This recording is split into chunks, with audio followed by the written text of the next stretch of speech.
Friends, welcome back to Haridas diary. இன்னைக்கு நம்ம சேனல்ல ஆப்பிளை வச்சு ஒரு சூப்பரான கேசரி ரெசிபி தான் பண்ண போறோம். நான் இன்னைக்கு ஒரு ஆப்பிள் எடுத்திருக்கேன். இதை தோலெல்லாம் க்ளீன் பண்ணிட்டு சின்ன சின்ன கியூப்ஸா அழகா நம்ம வெட்டி எடுத்துக்கலாம்.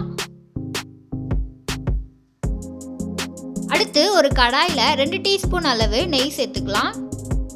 நெய் நல்லா ஹீட் ஆன உடனே நம்ம கியூப்ஸாக கட் பண்ணி வச்சுருக்க ஆப்பிளை சேர்த்து நல்லா வறுத்து எடுத்துக்கலாம். அந்த நெய்யிலேயே ஆப்பிள் கோல்டன் ப்ரௌன் கலர் வர வரையும் நல்லா வறுத்து எடுத்துக்கலாம். ஆப்பிள் கோல்டன் ப்ரௌன் கலர் ஆகுறதுக்கு கொஞ்சம் டைம் எடுக்கும். எனக்கு ஒரு 1/4 மணி நேரம் போல் ஆனது.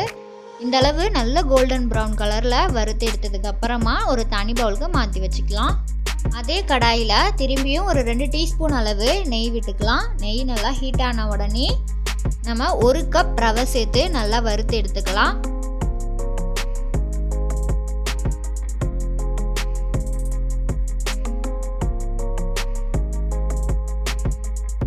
ரவை நல்லா வறுபட்டதுக்கு அப்புறமா 1 கப் ரவைக்கு 3 கப் ஹீட் வாட்டர் சேர்த்துக்கலாம்.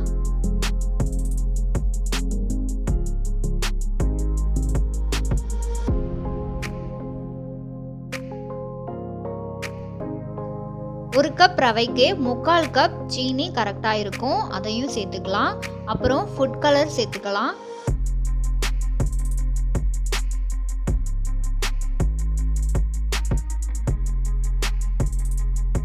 இப்போ நம்ம ஒரு சிட்டிகை உப்பு சேர்த்துக்கலாம். கூடவே 3 டீஸ்பூன் அளவு நெய் விட்டுக்கலாம்.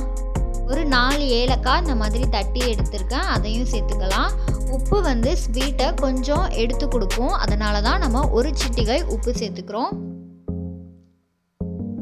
கடைசியாக நம்ம வறுத்து வச்சுருந்தோம்ல ஆப்பிள், அதையும் சேர்த்து நல்லா மிக்ஸ் பண்ணிக்கலாம்.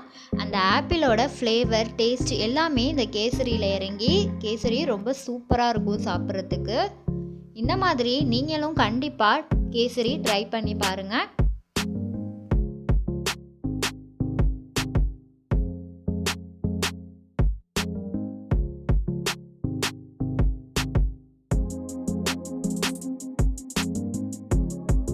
இந்த வீடியோ உங்களுக்கு யூஸ்ஃபுல்லாக இருந்ததுன்னா மறக்காமல் நம்ம சேனலுக்கு சப்ஸ்கிரைப் பண்ணுங்கள். அப்படியே பக்கத்தில் உள்ள பெல் பட்டனையும் கிளிக் பண்ணிக்கோங்க.